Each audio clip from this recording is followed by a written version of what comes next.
कि राष्ट्रीय जनता दल के पास अब कोई काम नहीं है और इस तरह का न्यूज निकाल करके अपना भी समय वो बर्बाद करते हैं, सोशल मीडिया का भी समय बर्बाद करते हैं। इनको मोतियाबिंद का ऑपरेशन कराना चाहिए कि 2005 के बाद का जो बदला हुआ बिहार है, बिहार के 7 करोड़ से ज़्यादा मतदाता बेवकूफ़ हैं क्या? जिन लोगों ने एसआईआर को स्वीकार किया, एसआईआर का समर्थन किया। बिहार में चुनाव हारने के बाद राहुल गांधी ने दिल्ली में आज कांग्रेस की तरफ से एक बड़ी रैली का आयोजन किया है, जिसका मुद्दा है वोट चोरी को लेकर, जिसके बाद से ही बिहार में सियासत गरमा गई है। बीजेपी नेता दिलीप जायसवाल ने साफ कहा है कि राहुल गांधी और तेजस्वी यादव के पास हारने के बाद और कोई मुद्दा ही नहीं बचा है, केवल वोट चोर कर रहे हैं। क्या उनकी आंखों में मोतियाबिंद हो गया है? क्या उनको दिख नहीं रहा है कि 2005 के बाद से बिहार किस तरीके से विकास की राह पर चल पड़ा है? आपको सब कुछ बताएंगे विस्तार से और बीजेपी नेता दिलीप जायसवाल का बयान भी सुनाएंगे कि किस तरीके से उन्होंने तेजस्वी यादव के साथ साथ राहुल गांधी की रैली पर भी सवाल उठाए हैं। नमस्कार, मैं हूं शालिनी सिंह और आप देख रहे हैं दर्श न्यूज।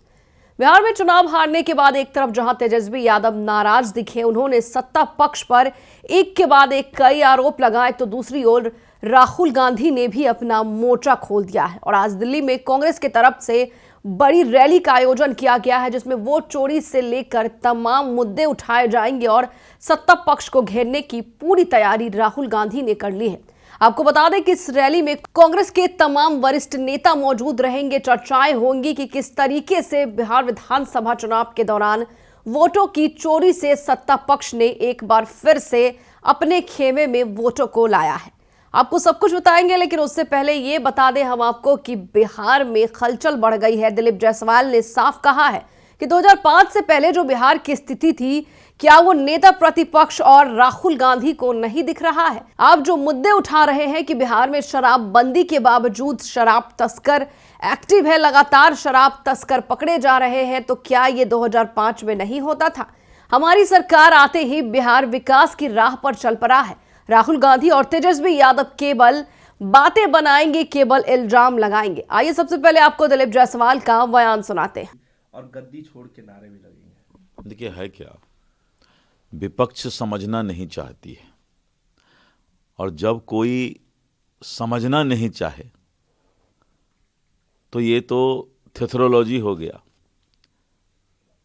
बिहार के चुनाव में के पहले एसआईआर की शुरुआत हुई और बिहार पहला राज्य है जहां पर कि एसआईआर यानी मतदाता सूची का शुद्धिकरण हुआ।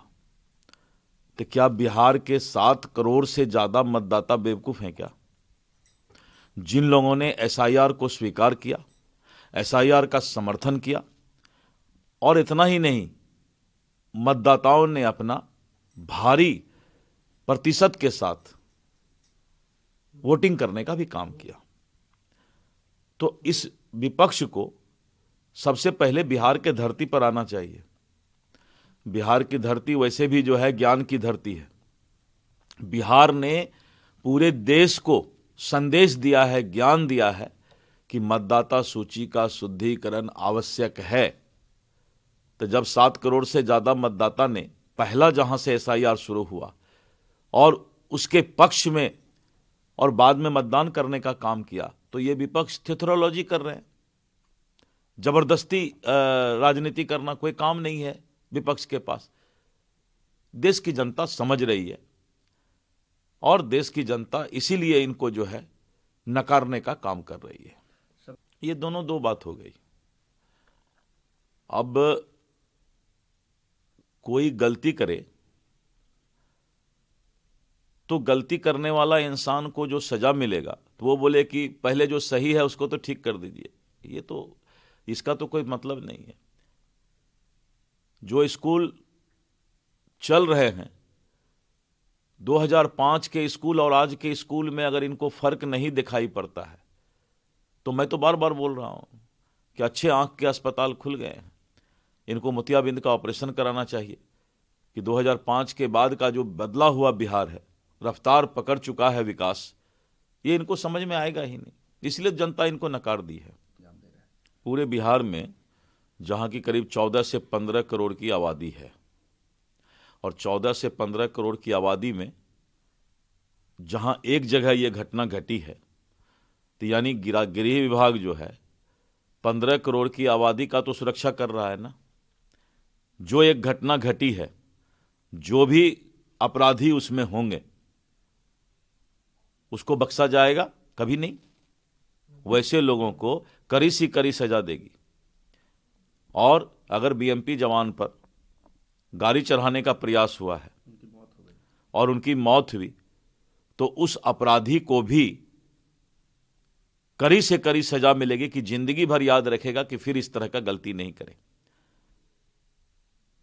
और बिहार पुलिस ऐसे अपराधी को जल्द से जल्द ढूंढ निकालेगी और उसके छाती पर भी दाल दरेड़ने का प्रयास करेगी। देखिए, ऐसा है, 1.5 करोड़ से ज्यादा लोगों को महिलाओं के खाते में 10,000 रुपये जा चुका है। अब 1.5 करोड़ डीबीटी ट्रांसफर में बैंक का कोई मिस्टेक हो, बैंक के द्वारा कोई गलती से किसी के खाते में पैसा चला जाए, तो 1.5 करोड़ में एक आदमी मिला है इनको। बस मैंने कहा ना कि राष्ट्रीय जनता दल के पास अब कोई काम नहीं है, और इस तरह का न्यूज निकाल करके अपना भी समय वो बर्बाद करते हैं, सोशल मीडिया का भी समय बर्बाद करते हैं, और लोगों के सामने इनका माखौल उड़ता है। 1.5 करोड़ लोगों को, उससे ज्यादा लोगों को ट्रांसफर हो चुका है,